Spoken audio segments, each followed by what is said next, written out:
UP में धूमधाम से मनाया जा रहा है 75वां स्थापना दिवस। सरकार की ओर से आयोजित किए गए कई कार्यक्रम, सरकार की उपलब्धियों से जनता को कराया गया अवगत। यूपी दिवस कार्यक्रम में शहीद पथ के शिल्पग्राम पहुंचे सीएम योगी। कहा कि प्रदेश के नौजवानों को, उद्यमियों और व्यापारियों को अब देश में पहचान बताने की आवश्यकता नहीं। कल बुलंदशहर में पीएम मोदी करेंगे जनसभा। तैयारियों का जायजा लेने पहुंचे सीएम योगी। बुलंदशहर चोला रोड पर वाहनों का आवागमन रहेगा बंद। टीएमसी और आम आदमी पार्टी ने कांग्रेस की सीट शेयरिंग का प्रस्ताव ठुकराया। अकेले चुनाव लड़ने का किया ऐलान। यूपी की 80 सीटों पर घमासान। सपा कांग्रेस पर टिकी निगाहें। बिहार के पूर्व सीएम कर्पूरी ठाकुर को भारत रत्न दिए जाने के लिए ऐलान के बाद सियासत तेज। यूपी के पूर्व सीएम मायावती ने फैसले का किया है स्वागत। काशीराम को भारत रत्न की मांग की। महाराजगंज में फिर दिखाई दी वकीलों की गुंडाई। एसपी कार्यालय में चौकी इंचार्ज को दौड़ाकर पीटा। खबरों का सारथी। नमस्कार, मैं हूं सोनम सिंह और आप देख रहे हैं खबर उत्तर प्रदेश। वक्त हो गया है खबरों का। रुक करेंगे खबरों की तरफ। खबर कानपुर से है, जहां पर 26 जनवरी को क्राफ्ट रूट की लाइव कार्यशाला का आयोजन लाजपत भवन में किया जा रहा है। लैंडमार्क होटल में क्राफ्ट रूट संगठन के पदाधिकारी प्रेस वार्ता करेंगे और इसकी जानकारी दी है। उन्होंने बताया है कि कार्यशाला का शुभारंभ प्रदेश की राज्यपाल आनंदीबेन पटेल करेंगी। क्राफ्ट रूट में भारत के 21 राज्यों के 25,000 से भी अधिक कारीगरों को सशक्त बनाने के लिए समर्पित है। संगठन की ओर से लाजपत भवन में 26 से 30 जनवरी के मध्य में कार्यशाला का आयोजन किया जा रहा है, जहां कारीगरों के उत्पादों को समझने के साथ ही उन्हें बनाना भी सिखाया जा सकता है।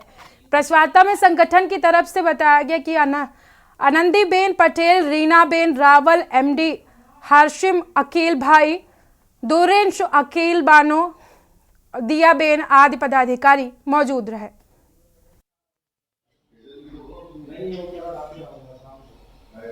तो वो राजस्थान से आए हैं, तो आपको वहीं पे बना के आपको क्राफ्ट रूट्स जो क्राफ्ट रूट संस्था है वो पहली बार कानपुर में एग्जीबिशन लेके आई है। 26 से लेके 30 तारीख तक 5 दिन के लिए कानपुर में एग्जीबिशन लगा रहे हैं। करीबन 17 देशों से 100 से ज़्यादा कारीगर यहाँ पे आए हैं और बहुत सारे क्राफ्ट को लेके आए हैं। क्राफ्ट रूट्स का उद्देश्य ये है कि कारीगरों को काम मिले, जो क्राफ्ट है अपने देश की वो लोग जाने कि वो क्या क्या क्राफ्ट है। और ये ऐसा सेक्टर है जो गांव-गांव में कहीं पे भी काम कर रहे हैं और पूरे देश में से वो लोग ट्रैवल करके कानपुर पहुँचे हैं। यहाँ के काफ़ी कारीगर हैं, करीबन 7 से 8 कारीगर यूपी से हैं, शायद उससे भी ज़्यादा हैं। और यूपी के कारीगरों के साथ भी हम लोग बहुत सालों से काम कर रहे हैं। कानपुर एक ऐसा सिटी है जहाँ पे ऑलरेडी क्राफ्ट हो रहा है। लेदर का इतना बड़ा मार्केट है और यहाँ के जो लोग हैं, मैं चाहती हूँ कि ऐसे क्राफ्ट सेकंड टियर सिटी में हो जहाँ पे लोगों तक क्राफ्ट पहुँचे और लोग जाने कि क्राफ्ट कैसे बनता है। हमारे पास जो अभी 100 लोग आपके सामने आएंगे, उनके पीछे एक एक कारीगर 200 से लेके 2000 लोगों तक काम देते हैं। तो ये गांव की इकोनॉमी के बढ़ाने के लिए हम लोग एग्जीबिशन करते हैं। करीबन 25,000 से ज़्यादा लोगों को काम मिलेगा। अगर ये एक एग्जीबिशन अगर हम करते हैं, उतना काम गांव में जाता है। क्राफ्ट की दुनिया में जहाँ पर युवाओं को बहुत ज़्यादा रुचि लेते देखा जा रहा है, वहीं पर कहीं ना कहीं एक अच्छा प्लेटफॉर्म न मिलने की वजह से युवाओं इस चीज़ से वंचित रह जा रहे हैं। आज हमारे साथ एक वरिष्ठ महिला मौजूद है जिन्होंने क्राफ्ट के बारे में बताया और इसकी एक प्रदर्शनी भी 26 से 30 तक जो कि लाजपत भवन में लगेगी और उसमें बताया ये भी जा रहा है कि लाइव प्रदर्शनी भी दिखाई जाएगी। किस तरीके से कारीगर काम करते हैं और किस तरीके से कारीगरों द्वारा सिखाया जाएगा, आइए हम बात करते हैं और जानेंगे आखिर ये प्रदर्शनी कानपुर में ही क्यों लगाएगी और इससे लगभग कितने लोगों को लाभ होगा। मैडम, सबसे पहले हमारे के न्यूज़ चैनल में आपका बहुत बहुत स्वागत है और बहुत बहुत वेलकम। मैडम, क्या कहना चाहेंगे, आखिर कानपुर को ही इस प्रदर्शनी के लिए क्यों चुना गया और मैडम इससे लगभग कितने लोगों को फायदा हो जाना? अगर हम बात करें युवाओं की, तो युवाओं में इस चीज़ का जोश तो देखा जा रहा, लेकिन कहीं ना कहीं उनको एक प्लेटफॉर्म नहीं मिल पा रहा था। तो अब किस तरीके से युवाओं तक ये चीज़ें पहुँचाई जाएंगी? जी, तो क्राफ्ट रूट्स का जो एग्जीबिशन लग रहा है लाजपत नगर में 26 से 30 तारीख का, उसमें हमारे साथ करीबन 17 स्टेट से लोग आए हैं और 100 से ज़्यादा कारीगर और क्राफ्ट हम लेके 80 से ज़्यादा क्राफ्ट लेके हम आए हैं और मैं चाहती हूँ कि कानपुर उनको देखें। कानपुर एक ऐसा सिटी है जहाँ पे बाइंग पावर भी है, वो लेदर का यहाँ बहुत बड़ा इंडस्ट्री है, वो जानते हैं कि हाथों को काम को कैसे सराहा जाए। तो कानपुर का सिलेक्शन उसी कारण से हुआ। और एक रीज़न ये भी है कि जो यूपी के हमारे साथ कारीगर रहते हैं वो भी हमारे लिए सिटी सिलेक्ट करते हैं कि हमको कहाँ पे जाना चाहिए एग्जीबिशन लीड करने के लिए। तो कानपुर का सिलेक्शन बहुत प्यार से हुआ है। हमको बहुत उत्साह है कि कानपुर बहुत अच्छे से इसको सराहेगा। मैडम, जैसे कि बहुत सी चीज़ें हम लोगों ने देखी, जैसे पहले मिट्टी के दिए चलते थे, कई बार देखा गया वो एकदम से गायब हो गए और लाइट वाली आ गई। तो क्राफ्ट की दुनिया में क्या ऐसी कुछ नई चीज़ें आएंगी जो कुछ नए लोग पसंद करेंगे और उसे देखेंगे? बहुत है। आप जैसे ही आप एग्जीबिशन को देखोगे तो यहाँ पे जो फैब्रिक है, मतलब वीविंग टेक्निक्स हैं, अपनी जो सरफेस डिज़ाइनिंग है, मैं मानती हूँ कि हमने अपने जीवन में 2 या 3 या 4 चीज़ें देखी हैं। इतना सारा वीविंग टेक्निक्स एक साथ देखना वो भी बहुत बड़ी बात है, क्योंकि अपने देश के हर कोने में कुछ नया होता है। तो आपको यहाँ पे ऐसी ऐसी चीज़ें देखने को मिलेगी जो शायद आपने कभी नहीं देखी। मैम, जैसे आपने अभी एक बात बोली थी कि जो आपके कारीगर हैं वो लाइव दिखाएंगे कि ये कार्य कैसे होते हैं, तो क्या लगता है मैडम उस चीज़ से वो चीज़ कितना प्रभावित लोगों को करेगी और लोगों को उससे क्या सीखने को मिल सकता है? हम कुछ भी पहनते हैं तो उसके पीछे का प्रोसेस क्या है वो एक तो देखने को मिलता है, और वो जो टेक्निक होता है जो उन लोग उसके पीछे कितने घंटे लगाते हैं, वो कितनी मेहनत करते हैं, वो समझना बहुत ज़रूरी होता है। लाइव डेमोन्स्ट्रेशन हम उसीलिए करते हैं कि लोग समझे कि ये ऐसे ही नहीं बन जाता, मशीन मेड नहीं है, हाथ से की हुई चीज़ें हैं। तो लोग देखें और उनको सराहे कि भी हाथ में कितना जादू है कि एक छोटा सा हाथ क्या क्या बना सकता है। वही देखने के लिए तो एग्जीबिशंस लगाते हैं, तो लोगों को बहुत पसंद आएगा। बच्चे भी आते हैं, बच्चों को भी मज़ा आता है। हमारे पास एक ऐसा भी कारीगर है जो वेस्ट में से पूरा जेंजूला बनाना है, वो पूरा म्यूज़िक करता है, डांस करता है, बच्चों को एंगेज करता है स्टोरी टेलिंग करके। तो कारीगर भी ऐसे हैं जो घुल मिल जाते हैं कस्टमर्स के साथ। मैम, अगर हम बात करें अन्य लोगों की, क्योंकि इसमें बताया ये भी गया कि जैसे कुछ लोग हैं रोज़गार के लिए काम करना चाहते हैं, तो वो लोग किस तरीके से काम करेंगे रोज़गार के लिए? यहाँ पे जितने भी लोग आते हैं उनका रोज़गार इसलिए होना चाहिए क्योंकि ये जो आते हैं वो मास्टर आर्टिज़न है। बट अगर मास्टर आर्टिज़न नीचे काम देता है, गांव में 150 लोगों को, 200 बहनों को वो लोग काम देते हैं, तो ऐसे जो कारीगर हमारे पास आते हैं वो रोज़गार देने के लिए खुद ट्रैवल करते हैं और मार्केटिंग करते हैं, और यहाँ उनका 2-2.5 लाख का 3 लाख का सेल होता है, तो वो नीचे जाके नीचे के कारीगरों को काम देते हैं। तो हमारे पास आप देखेंगे कि ऐसी कई सारे ऐसे कारीगर हैं जो मिनिमम 150-200 लोगों से काम करते हैं। कई संस्थाएं हैं 2-3 हज़ार लोगों के साथ काम करती है। ऐसी बहनें हैं जो एंटरप्रेन्योर है, जो कारीगर हैं बट एंटरप्रेन्योर बनाई है हमने, उनकी ब्रांड बनाई हुई है। तो आपको ऐसी बहनें भी मिलेगी जो प्लास्टिक, जो हम लोग सब्जी खरीदने जाते हैं और जो प्लास्टिक की बैग है वो फेंक देते हैं, वो कचरा बनता है, ये बहनें उठाती है, फिर उसको पट्टियाँ काट के उसको विविंग में डाल के इतने सुंदर पर्स बना के लेके आई हैं। वो सब प्रोडक्ट आपको यहाँ पे मिलेगी। तो ये थी हमारे साथ अनादि पटेल बहन जी, जिन्होंने इस एग्जीबिशन के बारे में बताया और ये भी बताया कि लोगों को इस एग्जीबिशन से रोजगार भी किस तरीके से मिलेगा और किस तरीके से युवाओं को एक प्रेरणा मिलेगी। कैमरा पर्सन शंकर लाला के साथ सुरेश सविता, के न्यूज़ इंडिया। आगरा से लेकर वाराणसी तक यूपी कितना बदला है, हमारी चुनौतियां क्या रही हैं और ये हमारे लिए चैलेंज यहाँ पर क्या क्या रहे हैं, और हमारी यूपी में ताकत क्या रही है, इन तमाम मुद्दों पर आज हम यूपी के स्थापना दिवस पर सबसे बड़ा मंथन और सबसे बड़ा चिंतन करेंगे। हम एक रिपोर्ट में दिखाएंगे कि 75 साल कितना दूर स्वर्णकाल। देखिए रिपोर्ट।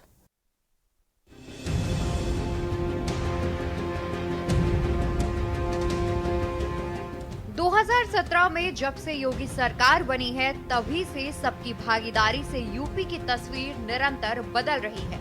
2017 से पहले की सरकारों में यूपी में जंगल राज का बोलबाला था, जिसे योगी सरकार ने खत्म कर दिया। संसाधनों की जो लूट खसोट हो रही थी उन पर योगी सरकार ने ताला लगा दिया। तुष्टीकरण की जो राजनीति थी उसे पूरी तरह से योगी सरकार ने खत्म कर दिया। अब बिना जात पात के भेदभाव के योगी सरकार सभी का विकास कर रही है, या फिर यूं कह ले कि यूपी में सबकी पहचान बदल रही है और सम्मान मिल रहा है। और इसी के साथ सरकार की जो प्रदेश को उत्तम बनाने की कवायद थी उसमें सरकार आगे बढ़ती हुई दिखाई दे रही है।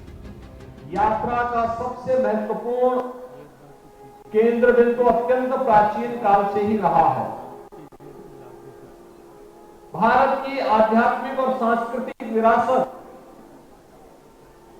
उत्तर प्रदेश से होकर के बहती है और यही कारण है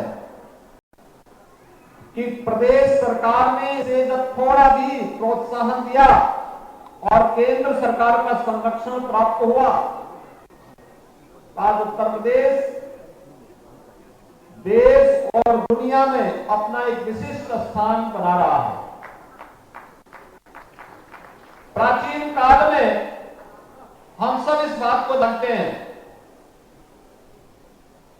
कि महाजनपद काल की जब हम गणना करते हैं और भारत के अंदर 16 महाजनपदों में से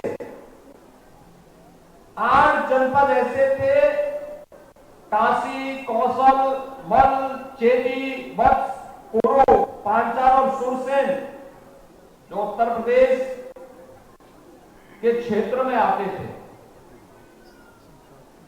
अलग अलग समय में अवध, काम्यकुंज, काशी, रुहेलखंड, बुंदेलखंड, ये सभी आज भी उत्तर प्रदेश के अंदर इन सब की चर्चा होती है।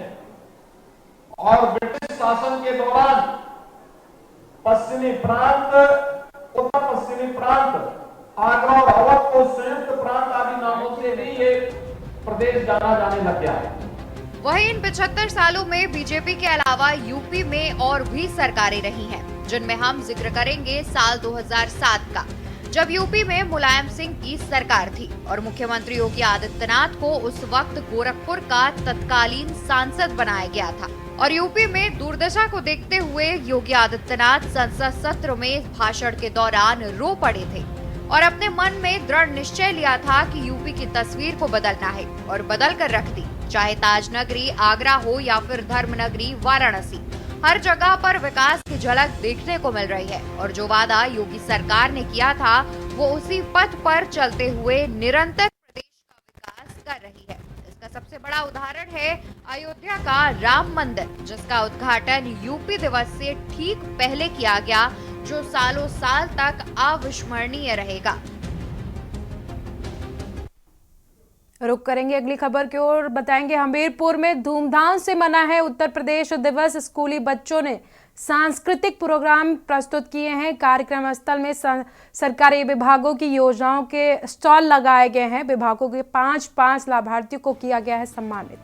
कार्यक्रम में राज्यसभा सांसद बाबूराम निषाद हुए हैं शामिल। जिला पंचायत अध्यक्ष व जिले के दोनों विधायक शामिल हुए हैं। डीएम समेत सभी विभागों के जिला स्तरीय अधिकारी भी मौजूद रहे हैं। जिला मुख्यालय के चौराहा देवी ग्राउंड में ये कार्यक्रम आयोजित किया गया है।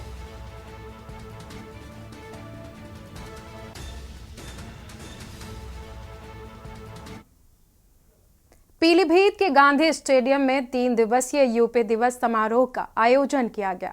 इस अवसर पर गन्ना राज्य मंत्री संजय सिंह गंगवार, विधायक स्वामी प्रवक्तानंद समेत डीएम प्रवीण कुमार लचकार ने कार्यक्रम का उद्घाटन किया। सभी ने कार्यक्रम में लगाए गए विभागों के स्टॉलों का निरीक्षण किया।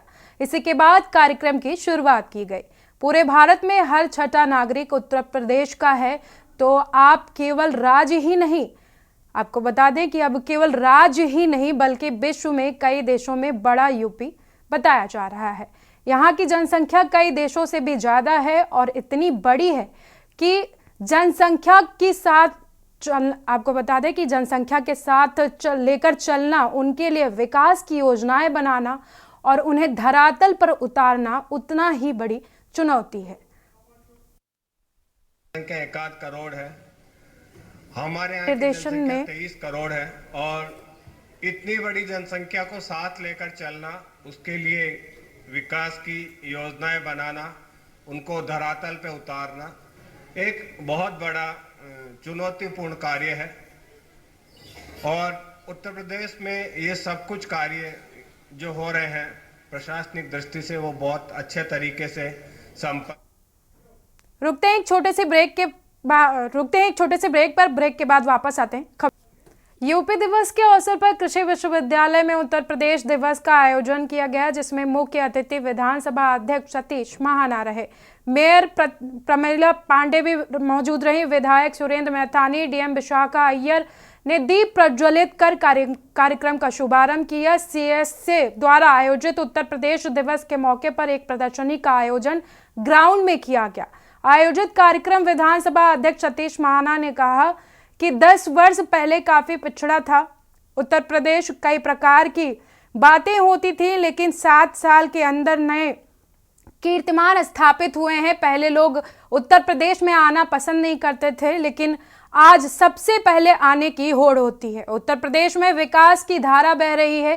पहले पेंशन धारकों से पेंशन के नाम पर पैसे मांगे जाते थे, लेकिन जब से उत्तर प्रदेश में कॉमन योगी आदित्यनाथ की सरकार बनी है, योगी आदित्यनाथ ने कमान संभाली है और प्रधानमंत्री मोदी ने जनधन खाते खुलवाकर सभी की पेंशन उनके किसी के खाते में, किसी की आपको बता दें कि पेंशन बांधी जा चुकी है। तभी से सबको लगातार पेंशन मिल रही है।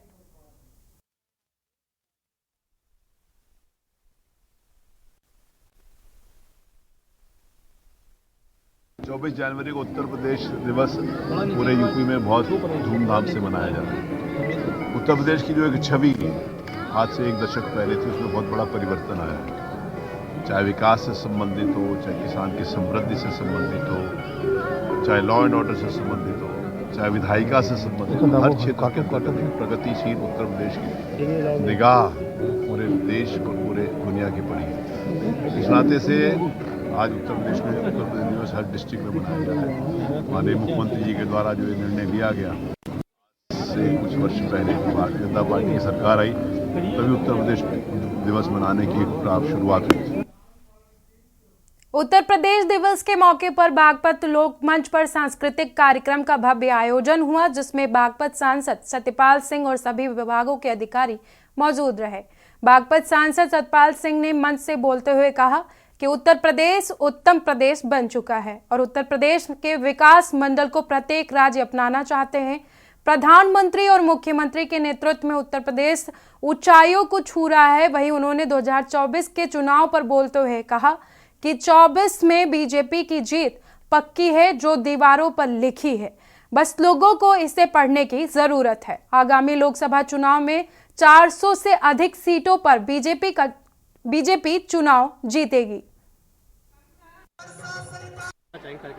हाँ, उत्तर प्रदेश दिवस के शुभ अवसर पर आज जनपद बागपत में कलेक्ट्रेट में लोकमंच में एक कार्यक्रम हुआ है, जिसमें प्रदेश की विभिन्न प्रतिभाओं को सम्मानित किया गया है। बच्चों द्वारा योग की प्रस्तुति की गई है, सांस्कृतिक नाटिका की प्रस्तुति की गई है और जो विभिन्न शासन की योजनाएं हैं, टूल किट की योजना है, आयुष्मान योजना है, बालिका दिवस की योजनाएं हैं, उसमें लाभार्थियों को जोड़ा गया है और प्रदेश के गौरव के प्रति, प्रदेश की परंपराओं के प्रति और अब राम राज्य की स्थापना के प्रति लोगों को सजग किया गया है। और इसमें बहुत अच्छी प्रतिभागिता सभी वर्गों से, समुदायों से, बच्चों से, बड़ों से, किसानों से और राजनेताओं के द्वारा की गई है। इसमें क्या कहना चाहेंगे? यूपी दिवस है और प्राण प्रतिष्ठा भी हुई है। जी बिल्कुल, यूपी पिछले 7 वर्षों में आप जानते हैं कि बहुत ज़्यादा काम माननीय मुख्यमंत्री जी नेतृत्व में हुआ है और हमारी पूरी अधिकारियों की टीम, हमारे सीडीओ साहब और सभी लोग लग के हम लोग प्रयास कर रहे हैं कि बागपत में और इम्प्रूवमेंट हो। आप लोग अवगत हैं, सीएम डैशबोर्ड की रैंकिंग वगैरह में भी हम लोग टॉप 5 में रह रहे हैं और प्रयास होगा कि सभी योजनाओं से लोगों को हम जोड़ सकें और जो भी लाभार्थी हैं उनको पारदर्शी, भ्रष्टाचार मुक्त प्रक्रिया से उनको हम लाभान्वित कर सकें। रुक करेंगे अगली खबर की ओर। आपको बता दें कि बुलंदशहर में सीएम योगी आदित्यनाथ पहुंचे हैं। जनसभा की तैयारियों का जायजा लेने पहुंचे हैं सीएम। कल पीएम मोदी करेंगे मिशन 2024 का श्री गणेश। कल 2 बजे नवादा आएंगे पीएम मोदी। कल पीएम मोदी नवादा आएंगे। 2024 के मिशन की शुरुआत करेंगे पीएम मोदी।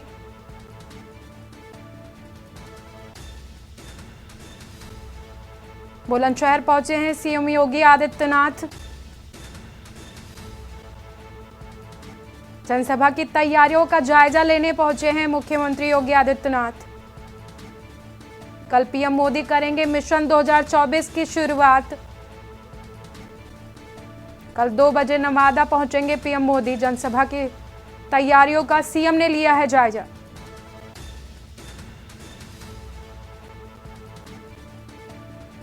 जनसभा की तैयारियों का जायजा लेने पहुंचे थे मुख्यमंत्री योगी आदित्यनाथ। कल पीएम मोदी करेंगे मिशन 2024 की शुरुआत। 2 बजे नवादा पहुंचेंगे पीएम।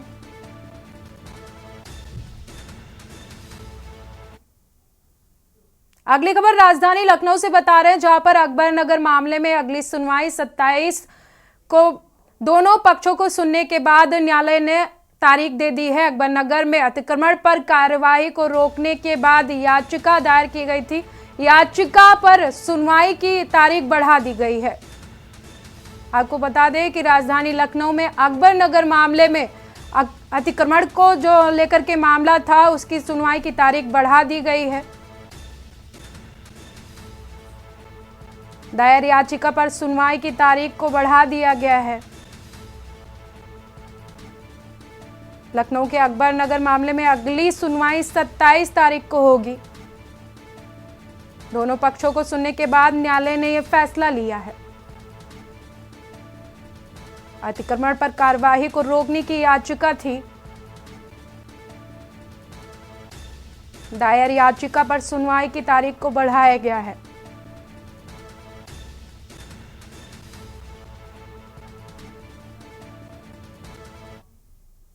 रुक करेंगे अगली खबर की ओर। खबर आपको बता दें कि फर्रुखाबाद में माघ मेला रामनगरिया की तैयारी पूरी हो गई है। पुलिस प्रशासन ने किए हैं सुरक्षा व्यवस्था के कड़े इंतजाम। एसपी विकास कुमार ने सुरक्षा व्यवस्था का जायजा लिया है। मेले की 7 सेक्टर में किया गया है विभाजित।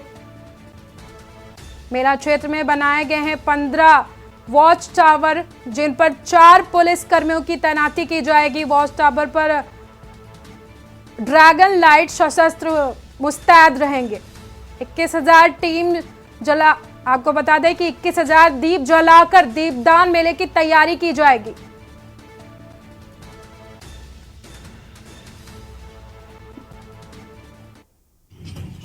रामनगरिया मेला जो कल्पवास का परिचायक है और यहाँ पे जनपद फर्रुखाबाद में हर वर्ष मनाया जाता है और इस वर्ष भी वो कल से प्रारंभ हो रहा है। इसके लिए पुलिस प्रशासन ने पूरी तैयारियां कर ली है।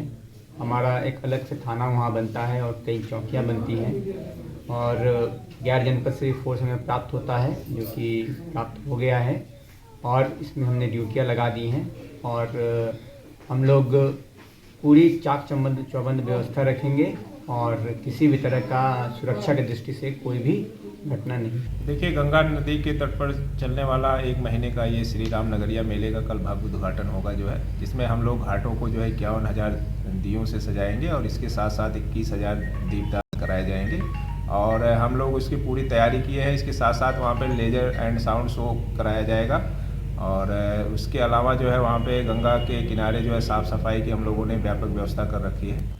क्षेत्र में जो है जो हम लोगों के जितने भी कल्पवासी आते हैं उनके लिए हम लोगों ने जो सुविधाएं हैं, जो है शौचालय की सुविधा है, पानी की सुविधाएं हैं, ये सारी जो है हम लोगों ने कंप्लीट कर ली। खबर उत्तर प्रदेश में अभी के लिए इतना ही। आगे की अपडेट के लिए देखते रहिए के न्यूज़ इंडिया।